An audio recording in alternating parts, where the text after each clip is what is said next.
Сәлеметсіздер ма? Мергендер белгісіндегі жандарға ақпан айына тару болжам.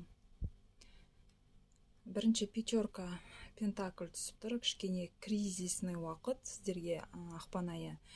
Себебі қаржы жағынан кішкене қиындау болады, немесе қазіргі таңда болып жатыр уже.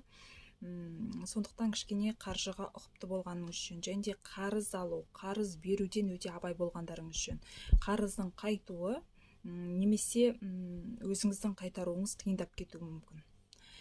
Сондықтан қаржы жағына бұлай кішкене ұқыпты болғаныңыз үшін.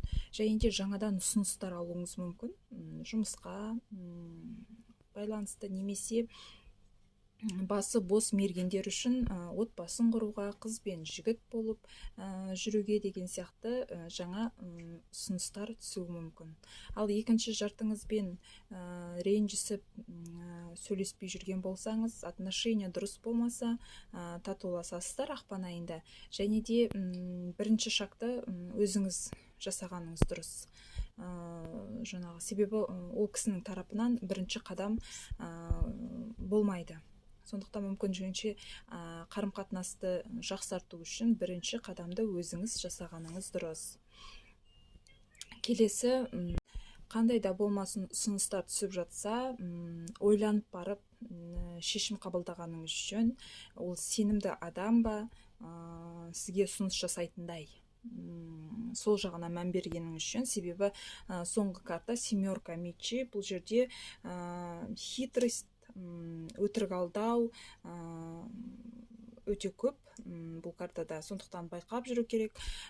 Егер сырт тараптан біреудің өтірік алдап, алаяқтығын байқап жатсаңыз, не болмаса жұмыста, бір істе кішкене өзіңіз хитрості қосқаныңыз үшін, сонда көп нәрсеге қол жеткізесіз, көп нәрсені ұтасыз. Екінші жартыңызбен қарым-қатынаста болсын, не болмаса жұмыста болсын, жаңағы ақылды болып, кішкене жаңағы өзіңіздің хитрості қосып, көп нәрсені ұтқыңыз келсе, сондай шақтар жасауға тура келеді. Енді ақпан айында нәзік жандылар аяқтарының ауыр екендігін білуі мүмкін, немесе босану сияқты өмірлерінде өзгерістер болады, яғни сәбилі болу.